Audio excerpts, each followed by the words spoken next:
Hello, and welcome to Preparing to Survive and Thrive Homesteading channel with Charlie B. I guess from the little intro and all the pictures, you have figured out that we are doing corn today.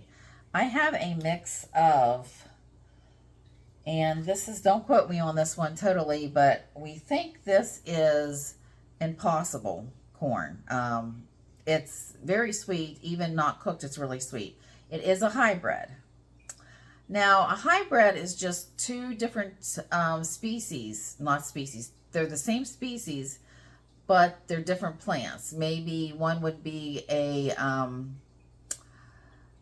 say a country gentleman and a bantam. They're both heirloom, but they would cross-pollinate in order to make a hybrid, which you could end up with the Impossible sweet corn. It's very good. So this was from my neighbor. He told me I could take as much as I wanted. He was done with whatever he was harvesting. So I got about 5 dozen from him today. Husk it. They've been sitting in the sink, and I'm cutting them off the cob. I'll show them to you. Mine are, let me find a good one here.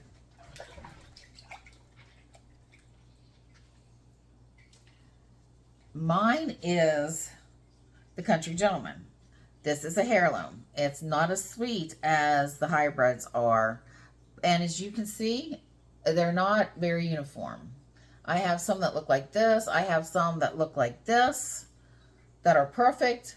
And then I have some that are extremely sparse that look like this that didn't do much of anything. The hybrids are pretty much uniform. They look amazing. So I'm mixing them together. So the Super Impossible Sweet will help my Country Gentleman that's not quite so sweet. So I will show you what I'm doing on how to cut them off. We'll be back shortly. So after I husk this, I stuck it in a sink full of water, which you saw, and I'm making sure that I'm picking off all the little hairs. Now, they're not all going to come off. They never do. And I'm just literally taking my knife and cutting it right off the cob. I'll do this.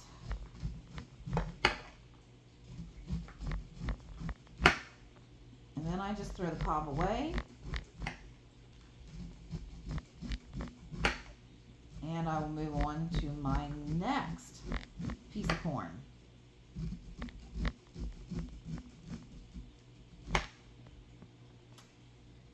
Nice and clean. So there's many ways that you can preserve corn. I am canning this. I have freeze-dried some. The way I really like to do it, but I'm trying to cut my amount of freezers down this year, or just get one cleaned out. So if I find a really good sell on meat, preferably beef, I'm going to stock that freezer with it. So my favorite way is, I like to put it on the grill. I cook it about 45 minutes, and it will still be in the husk.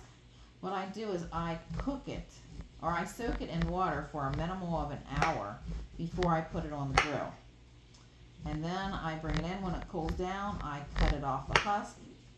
I measure it out into 2-cup servings, put it in Ziploc baggies, and then I freeze it.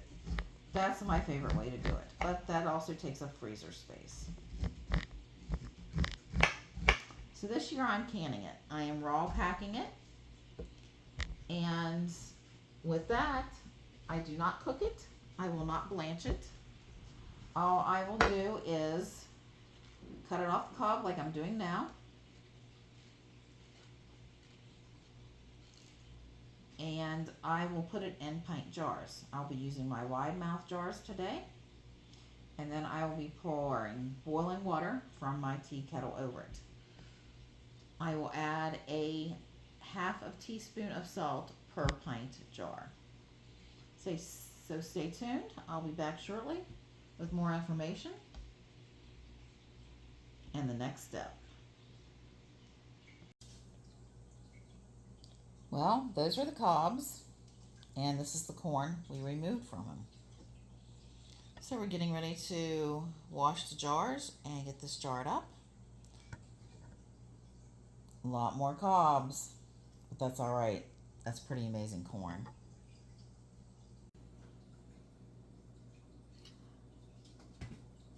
Well, I'm in the process of filling up these jars with my corn. I got a good bit of it. I'm going to have at least 16, if not 24.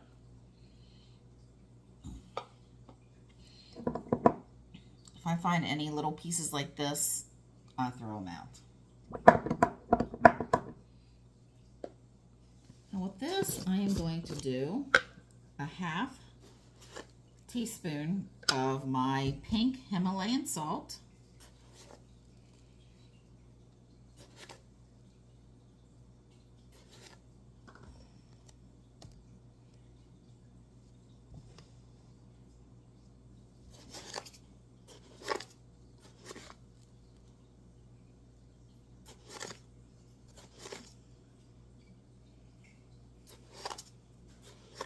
Makes a pretty color between the yellow and the pink. I see a jar that looks like it's a little on the shallow side, such as this one right here. I'm just going to take a little bit of a spoon and just kind of top it off. Now remember, we want a good ring, ½ inch of headspace for quart jars, an inch for, or excuse me, let me retrace that, ½ inch for pint jars and 1 inch for quart jars. So I've got my salt in there. Oh, got my tea kettle already hot and boiling.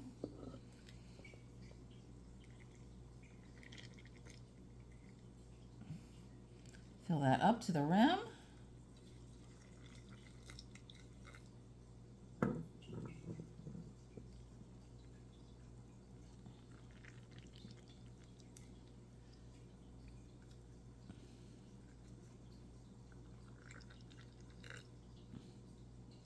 This is going to be great in the wintertime when it's cold out and you're making some vegetable soup or anything like that. You could throw this in a pot. Oh, pot roast would be good. Speaking of that, let's grab this one back too.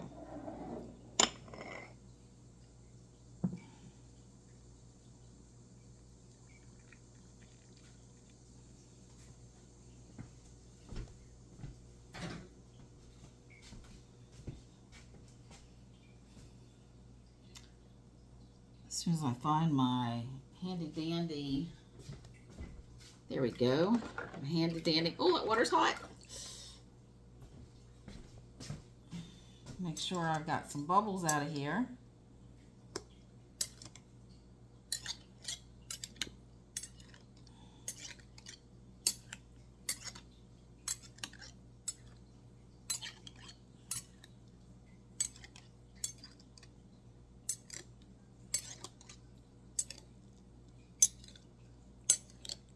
Okay, I'm actually pretty good on all of them. I shouldn't have to add any water to them.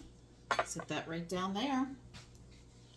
Now, one good thing is, well, good thing or bad thing, I had to open up another container of jars. So we're going to use the ball lids for everything.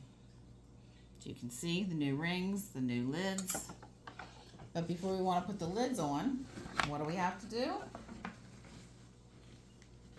Our white vinegar. Going to put some of that on a paper towel.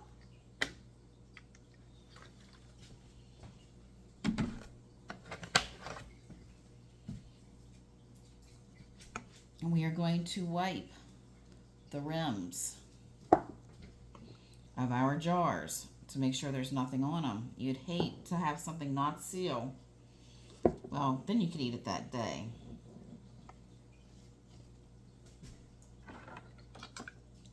But you want your stores to last you.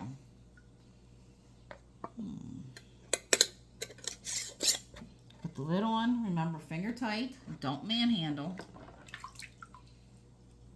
Or if that's sexist, sorry, I don't know what else to say. Don't do like a little finger turn like this where it doesn't tighten. You want to sit it down. You want to just hold it like this. I'm going to get back and get the rest of them the lids on them. And we will be putting these in a pressure canner for 55 minutes. Be back shortly. Okay, so I have my first row of jars in, and I'm going to put in the other little shelf plate. Make sure that's sitting good and tight. I also put in my 2 inches of water, which was about a gallon of water for this crock pot, or for this pressure canner.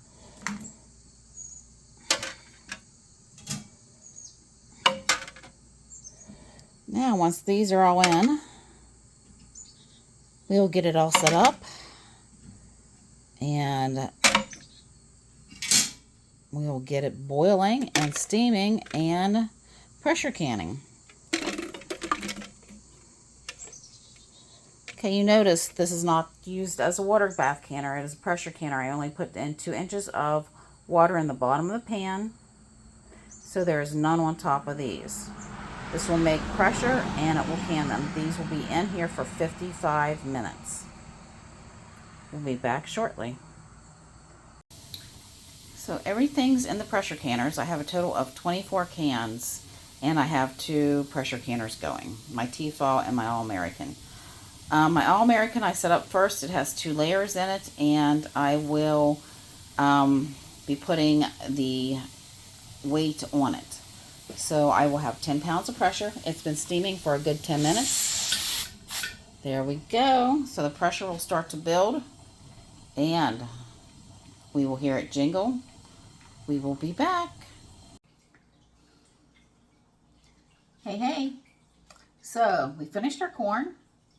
Doesn't it look amazing? I did 24, and all of them sealed. Taking the rings off right now, getting ready to clean them. So all the dimples are in. Remember, since I had to open up a new cases of jars, I ended up just using the ball lids. So we're all good. We're ready to go for winter time. Maybe we'll get some more done. So remember, if you like my content, please like, share, and subscribe. I enjoy doing these videos, and I'd like you to share so maybe a friend can learn. So, Charlie B signing out.